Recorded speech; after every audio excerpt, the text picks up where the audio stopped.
in radio. It's all about what's next. Go to financialsurvivalnetwork.com and sign up for your free weekly newsletter. You'll also get 3 free reports. The Financial Survival Network.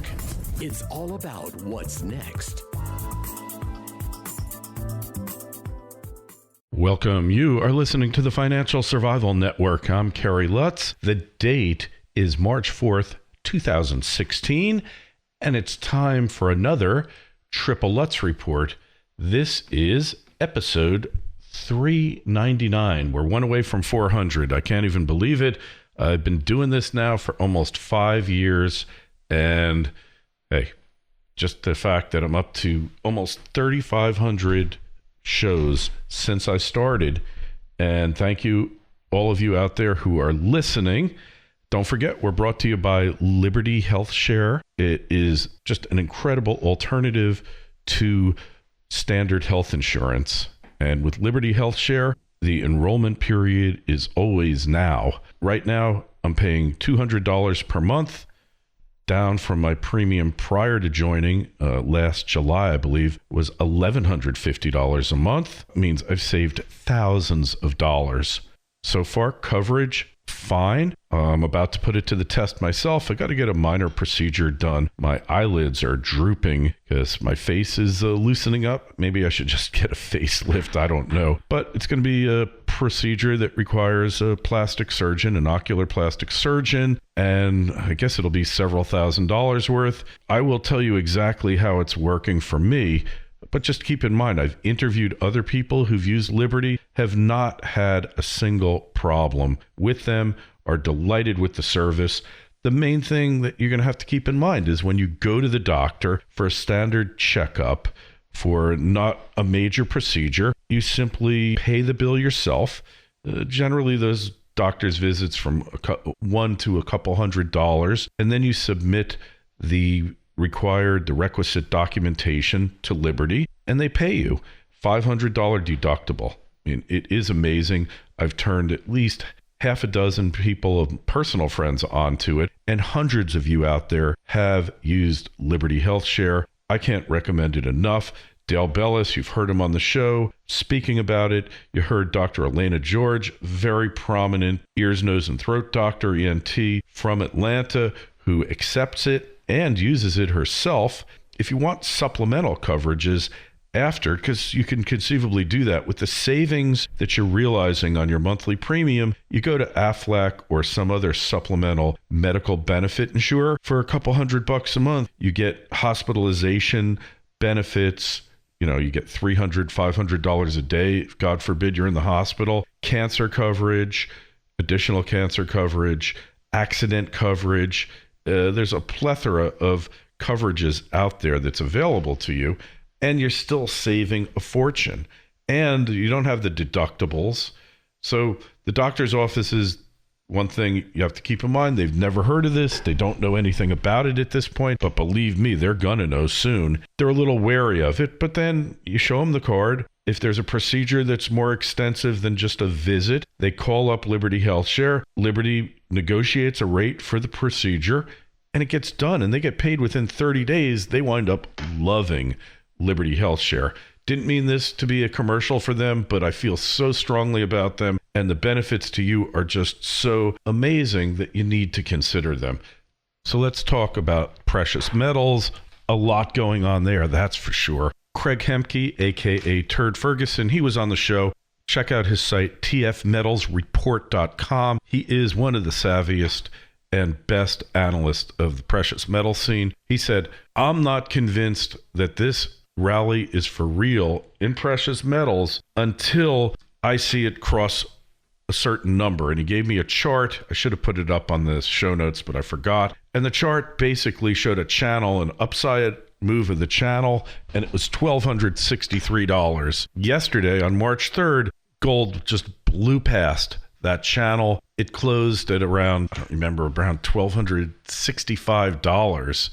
It was really up. This morning, the jobs number came out, the bogus jobs report. You know that one? You get it right around this time every month, and generally precious metals get smacked down ruthlessly. I looked at my Kitco.com for a second, and it hit $12.50.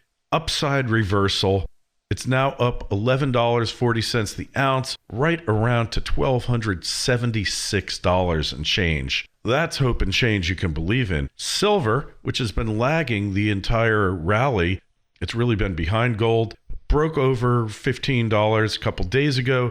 It's up 47 cents the ounce to $15.69. So the trolls are still trolling. Oh, gold's going down to 500, gold's down, blah, blah, blah. I ain't believing it. I don't know that this is the long hoped for and awaited rally. I'm not that smart to be able to predict the future. If you can predict the future, please write me. I will adopt you. We'll go to the casino together. We will play the stock market together. Hey, we'll partner up because I don't know anything, and I'm the first to admit it. I do know trends, though. The intermediate trend was against you in precious metals for the past 4 years. It appears that trend has turned. I will feel much better when gold breaks through 1,300. But right now, gold's at its 52-week high. That classifies as, I wouldn't necessarily say a bull market because that's a bit too strong, but it shows that it's a market that's trending upward. Am I telling you to buy gold? No. You need to make those decisions for yourself.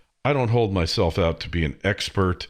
Well, I am an expert in purchasing gold, storing it, and the various ways to invest in it, but I'm not an investment advisor. I would never tell you to do something. I would only tell you that I'm doing this now. If you want to do it, fine. If you don't, that's okay too. No pressure here.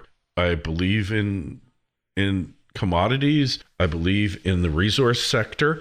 And I do believe that in the long run, all wealth, true wealth, emanates from the earth. Okay? It begins from the earth. Knowledge, what to do with it, is crucial, but you can't have an economy that functions if you don't have a flourishing resource sector that will reward the people who take risks.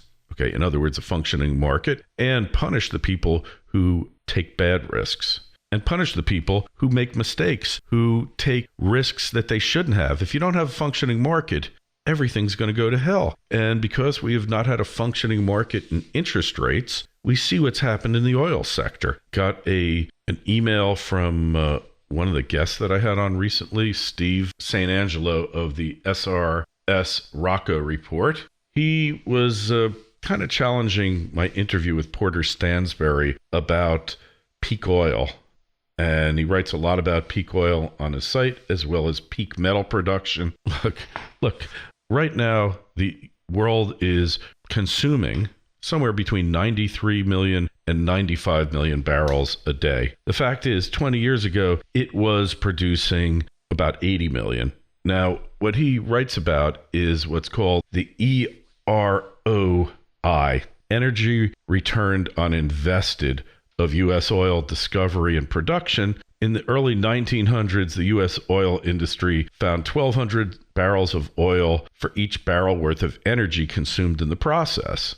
In 1910, U.S. oil discovery EROI was 1,200 to 1. Today, it's 5 to 1. Now, this is definitely a very accurate statement that Steve makes. No question about it. It's kind of like when you fill up an airplane with fuel, with jet fuel, most of the fuel that's consumed is powering the plane to carry all of that fuel. So a portion of the fuel that gets burned is burned as a result of the weight of the aircraft, which is greatly increased when it's fully fueled. Okay, it's kind of the same thing. Right now, the way it's working is that energy production is much more energy intensive than it used to be, with a fracking, with oil tar sands and such. His contention is that it's dropping, and basically that this is a problem. And I agree with him that it is an issue. However, the shale producers are producing much more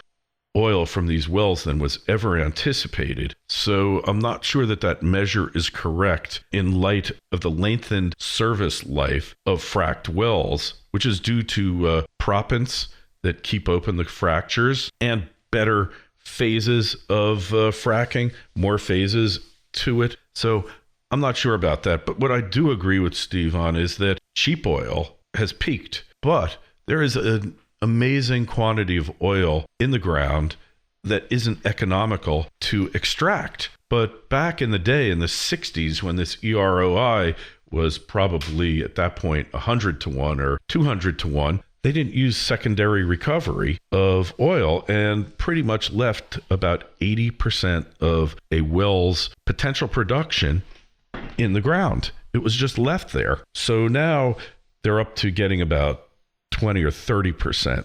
And incrementally, they keep getting better and better at it. However, these processes, as you guys in Canada would say, are energy intensive. But as long as you are getting enough of a return on the energy you invest that it's profitable, then we will never have an oil shortage. So the key to all of this is prices. Right now, prices have gone down so much, but interestingly enough, because the production is number of rigs out there, drilling, all that is no longer increasing. It's decreased substantially, I think by about 2/3 in the US. I think it went from 1,500 to 600 something rigs. Because that's occurring, the EROI is actually going up because you're not investing a lot of energy to produce new energy. Effectively, the EROI could conceivably be back up over 10. Maybe it's up to 25 to 1. Steve says in the 50s that it was 25 to 1. I've seen other numbers said 100 to 1. The other thing is that back in the good old days, you just drilled a hole and the oil popped out like Texas gold, black gold, Texas tea, as I said in the Beverly Hillbillies. Now, not like that. So peak oil is only peak in that the low-hanging fruit, if you will, has already been discovered and producing. But peak oil in terms of absolute number of barrels produced is a totally different story. Steve, we agree and we disagree on this topic, but the key is it's all about the marginal rate, marginal revenue for each additional barrel of oil. And when that next barrel that you can sell equals your cost of production, you may or may not sell it. But when the barrel actually you get less than the variable cost of production, you won't sell it. Your fixed costs, they're already done. But your variable costs, those are the ones that you want to recover. Just a little note on that. I appreciate the feedback. Steve, you're a great guest and enjoyed it. Hey, by the way, if you haven't heard about it yet, April 21st, 2016, Andy Hoffman and I are holding an event with Miles Franklin sponsoring it, and Andy Schechtman, who's the CEO and co-founder of Miles Franklin, will be there. Date and location, just send me an email and I will send you a link to the invitation. Basically, the cost is $29. If you want to watch the online broadcast of the meeting, it's $15. And in light of gold's recent advance, the timing couldn't be better. We're going to give presentations, brief presentations. We'll take Q&As on precious metals, bullion, on financial markets, on the global economy, any topic you want to discuss. We will take questions until we're done, and we won't leave until then. April 21st starts at 6:30 p.m. We're at the Coconut Creek Sheridan, but just come to my site. I'll have a link up there very shortly. In the meantime, send me an email, kl@kerrylutz.com. How do people in New York City spell relief? Or I should say, finally, there's relief for New Yorkers. As if we needed more proof of New York City's impending fail, just got word. The New York County DA, Cyrus Vance Jr., announced that his office would no longer prosecute offenders who were caught urinating in public, engaging in public consumption of alcohol, and a number of other so-called low-level offenses. So since Comrade DeBlasio took over as mayor, the city council has been pushing to decriminalize these acts.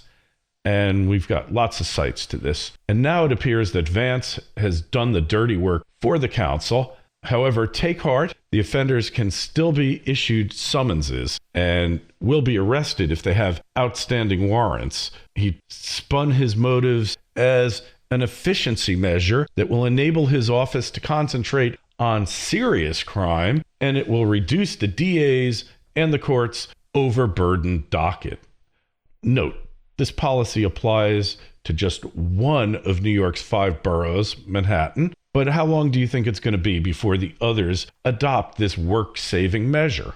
Vance also alluded to a humane aspect of his decision, stating that offenders won't show a record of the arrest for such minor crimes. Look, at least in San Francisco, they constructed an outdoor open urinal in Doris Park to deal with the epidemic of public urination. New York City has instead opted to turn all of Manhattan into an open urinal.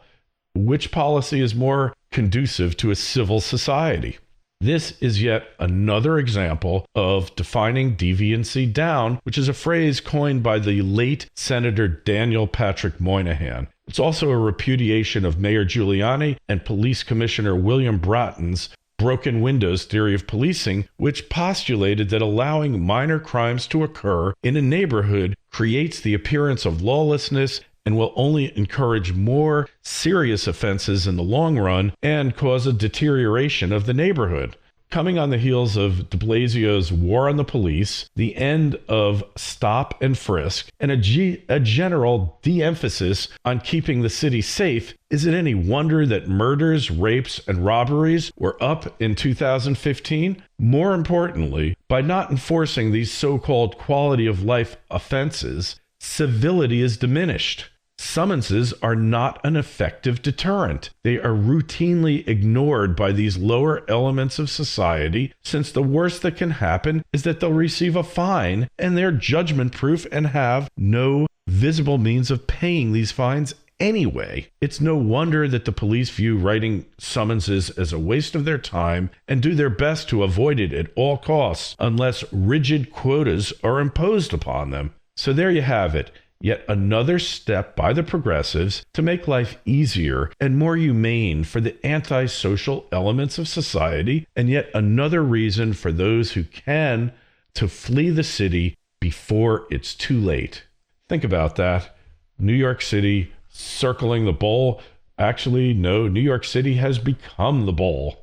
Just the stuff that happens these days, you just shake your head and wonder, what are they thinking? You just don't know what they're going to come up with next. It is an idiotic, stupid means of addressing this problem.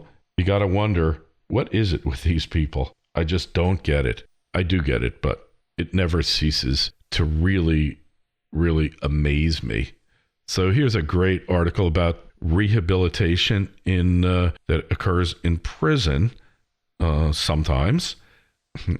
This guy, this is just such a great story. It's like the American dream. Guy's an ex-drug dealer.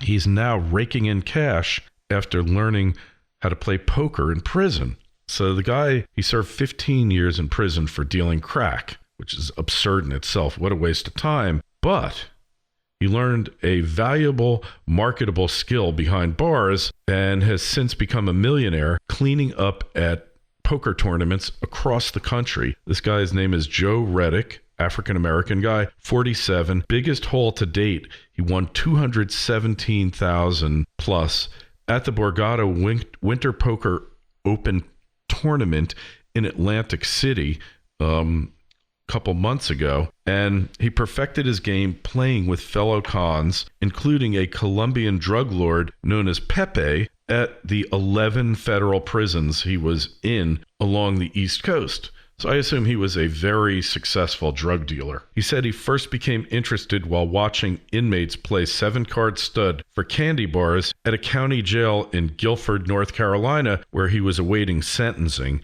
And he asked the guy who was running the game if he could play. And he recalled, I said, but I don't know how to play. He was like, we'll teach you as long as we go along. We'll teach you as long as we go along. And he lost about $7,000 worth of Snickers bars, but that's how he learned. And my late father, always said, anytime you go into a new business, you're going to pay for lessons, and he sure did. But by the time he got to his first federal lockup in Allenwood, Pennsylvania, he was running his own table. And he said, we gambled on anything that had value, from cans of tuna fish to sweatsuits and tennis shoes. People were losing more than they were losing in the county jail. They were losing thousands and thousands of dollars. If it keeps them from rioting and doing bad stuff, let them gamble. They can't smoke anymore. They can't even gamble for cigarettes. I guess they could gamble for cigarettes, but they couldn't smoke them. Maybe we need e-cigarettes in prison. Think? I think so. He said, despite the surroundings, the games were civilized, in some ways more civilized than games outside in freedom, where you can get held up and, you have to pay for protection in New York City because you could have hundreds of thousands of dollars. He said they were gentlemen. The thugs were over here and the poker players were over here. He knew he wanted to be a professional gambler when he caught the World Series of Poker on ESPN one day. And he said, I was like, wow, they're really playing this out in the world. I didn't know that until I saw it on TV, he said. When he was released in 2008, he took a bus with $500 in cash straight to Atlantic City's Taj Mahal, formerly owned by the Donald. Been in bankruptcy I don't know how many times, and for that reason, don't vote for Donald Trump. He walked out with $2,500. He never looked back, he said. Now, between tournaments and casino cash games, his total haul is $1.5 million. I hope the feds aren't watching this. He's liable to get a tax bill, and he sends most of his cash to his 5 kids and puts the rest back into poker. That's called reinvesting in your business. His goal is to be the first African-American winner of the World Series of Poker. That's the dream, he said. I won't stop until I win it. So poker actually is a game that I'm okay at, as long as I don't get rattled. I love playing it, but to play it for a living in a casino, it's a very cynical existence. You meet people who are addicted, who have no control, who are literally betting the mortgage money, the rent money, the food money. I had to stop going to casinos. I liked it a little too much. I wasn't winning. I wasn't losing. I was down overall on blackjack, but there was just so much pain in the casino, I had to stop going. It really started to depress me in a lot of ways and made me feel not good. I said, all right, enough of that. I have to stop, and I'm done with it. And boom, that was the end of that. I just say, if you're really good at it, then you should do it. But it's just a really negatively charged environment that preys upon people's weaknesses. Poker is a game of skill. If you're going to put up your money, then you take the win or you take the loss, and that's it. The rest of the casino is just a way for them to steal your money legally. And my father was a professional gin player. For that, he was a really talented poker player because he had like stone cold poker face, and he was very observant. He could read people, but he didn't like it because poker is based on deception. Deception that you either have a hand or deception that you don't have a hand, and getting other people to buy into your deception. He switched to gin rummy because gin rummy is strictly strategy, 60%, 65% skill, 30, 40% luck. And he could have made his living doing that, just playing in country club card rooms, but he just didn't really want to spend his life doing it.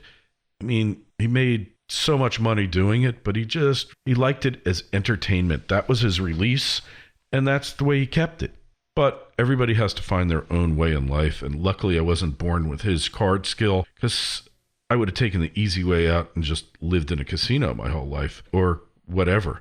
But thank goodness I didn't have to worry about that. Hey, so California is an insane place. And I'm not talking about the trends and the people, crazy people and all that, although they definitely are, but just the way that they don't face reality. Right now, the government there wants to build a water tunnel to save the Delta River smelt. This was on Fox News, and even as it squeezes the taxpayers to repair bridges and roads, which they're not doing, they're just giving it to the unions because it's such a union state that everything costs 5 times as much. Overtaxed. Everything is about 20% higher in California than the rest of the country. It's even more expensive in a lot of respects than New York City, if you could believe it. Cash-strapped California is planning a $15 billion water tunnel designed, at least in part, to save a tiny fish that may already be extinct. It's called the Water Fix Twin Tunnels Project, championed by Governor Moonbeam Jerry Brown, but opposed by environmental group and taxpayers alike. It's going to bore a hole 150 feet underground to the side of the Sacramento-San Joaquin Delta. And the plan is to divert fresh water for thirsty farms and communities throughout the state without disturbing the habitat of protected species that live in the delta, including the finger-long delta smelt. All right. And to a large extent, they say this seemingly innocuous little fish controls much of what we can or cannot do in the delta. There was a lawsuit over it. And basically, all this water gets dumped into the ocean, fresh water. The 3-inch fish have been protected under the Federal Endangered Species Act and are considered by the U.S. Fish and Wildlife Service to be a crucial barometer for the health of West Coast waterlands. Maybe they should find another barometer, I think. Once they thrived in the Delta, that's the hub of the state's water supply, fed by the Sierra Nevada snowmelt, carried to the Pacific by the Sacramento River. So the Sacramento River gets all this snowmelt, and it runs into the Pacific.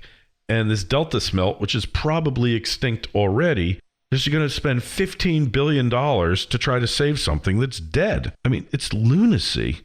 He had this plan before. Basically, it's going to siphon off water without disrupting the flow of the river or harming wildlife. There'll be a bunch of intakes on the bank of the river. There would be these 2 40-foot wide tubes, 150 feet underground, that would carry the water 30 miles away to pumping plants that would just then push it through canals, crisscrossing hundreds of miles of the valley, farmland, and cities as far away as San Diego. Right now, what they're doing is letting much needed fresh water flow past parched farms and communities and empty into the ocean. That's just insane. I mean, half the state's water gets lost that way. The last viaduct that was built in California was built by Governor Moonbeam's father. I think it got finished in the early 80s or the late 70s, that aqueduct, and the population has doubled or tripled since that time. They got to do something. This is just really urinating away the money, and there's just no reason for it. It's just lunacy to spend $15 billion on a state that's going broke. Why they do these things, I wish I knew, but they keep doing them, and it's just the way it is. You don't like telemarketing calls? I don't either. You know, they breach the do not call list all the time. All my numbers are on the do not call list. I still get calls from these idiots all over the place. So a guy created a robot. He switches the call over, and the robot asks questions and annoys the heck out of him. So it started a few years ago. This guy, Roger Anderson, telemarketer, calls him with a pitch, and rather than talk to the sales guy, he handed the phone to his young son, and the telemarketer cursed at the little boy, and that was it. He had it. So average people harassed by telemarketers don't have many options. Well, I do. I just hang up on them. You know, I know instantly. The other thing is, when you think the call you're getting might be from a telemarketer on an auto dialer, for about 2 seconds after you answer, or 3, don't say a word. If it is a telemarketer with a predictive dialer, the thing just hangs up on you when you don't talk to it. That's the thing to do. Pick up the phone, answer the phone, don't say anything. That should be your first response to every call. And then if somebody says hello, talk to them. But if it's a predictive dialer, it'll hang up on you thinking that it got an answering machine or voicemail. Anderson, he's not like an ordinary telephone user, and he was trying to figure out a way to solve the problem, and he created the Jolly Roger Telephone Company. Whenever he hears from a telemarketer, he patches the call through to his robot, puts his call on mute, and lets his bot do the talking. Basically, it doesn't have artificial intelligence or anything.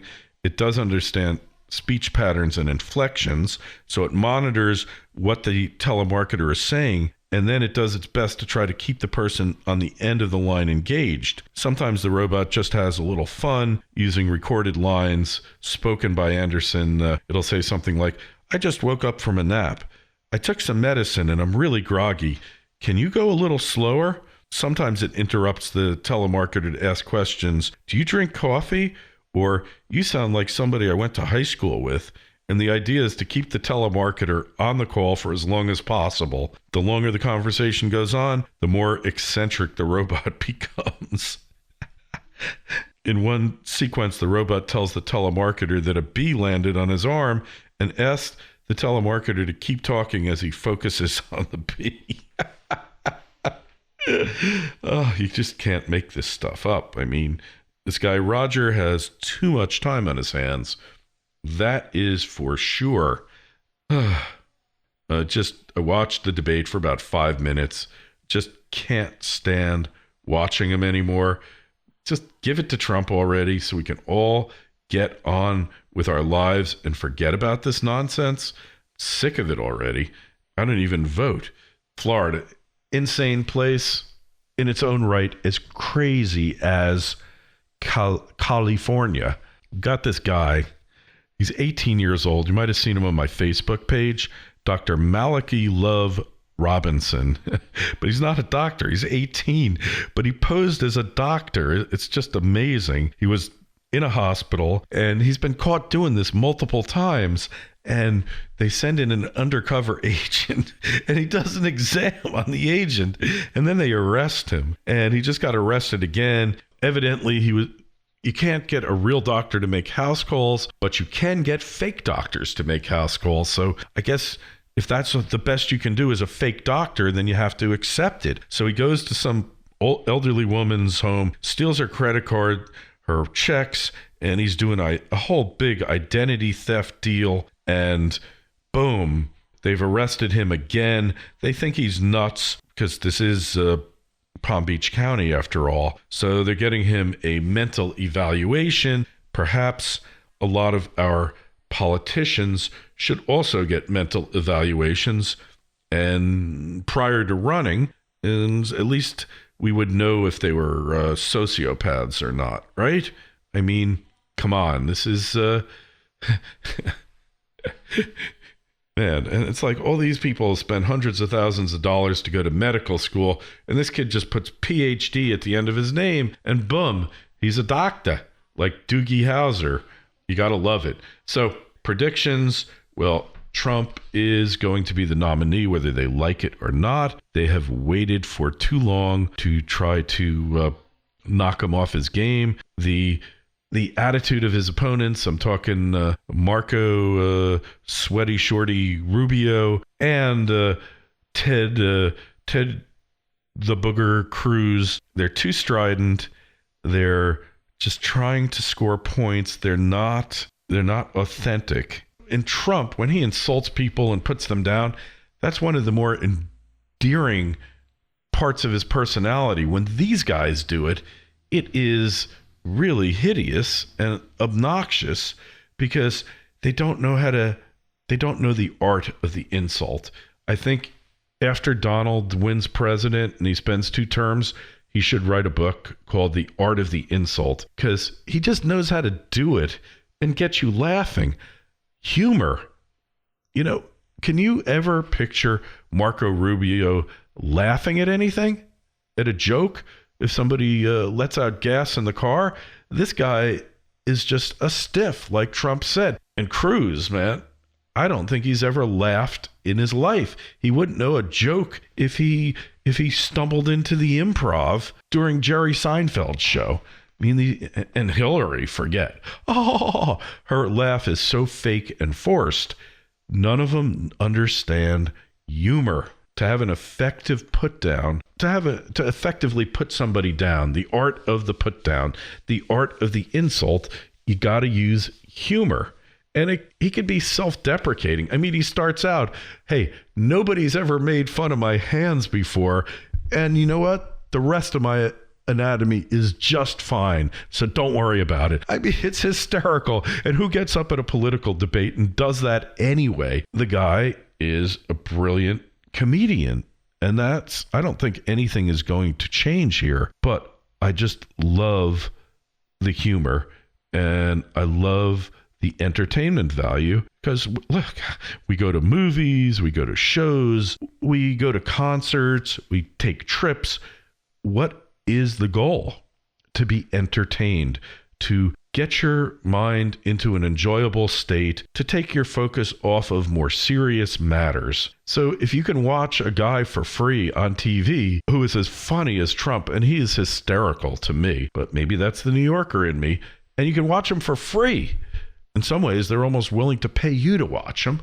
What is better than that? I just can't see anything that could possibly be better than that. One other thing, Jason Hartman has an event going on March 12th, 2016 in Salt Lake City. Go over to jasonhartman.com/Lutz. You can win free tickets to go there. You can also, if you don't win the ticket, get a substantial discount on the ticket price. Jason's events are some of the best out there. They're entertaining. They're fun. Sorry, not free like Donald Trump, but not everybody can be. Just has an outlook on life and the world that I find refreshing.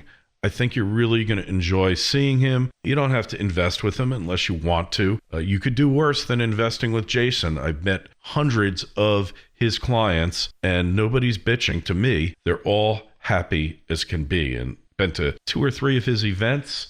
He's been a sponsor of the show for years, not a demanding sponsor, all around great guy. He never attempts to sell you anything. It's amazing. So go over to jasonhartman.com/Lutz. That's Jason, HARTMAN.com/Lutz, and sign up for it. Hey, Salt Lake City, beautiful place. You go skiing there if you like. Just check it out. It's been another Triple Lutz Report. Kerry Lutz signing off. FSN Radio. It's all about what's next. Go to financialsurvivalnetwork.com and sign up for your free weekly newsletter. You'll also get 3 free reports. The Financial Survival Network. It's all about what's next.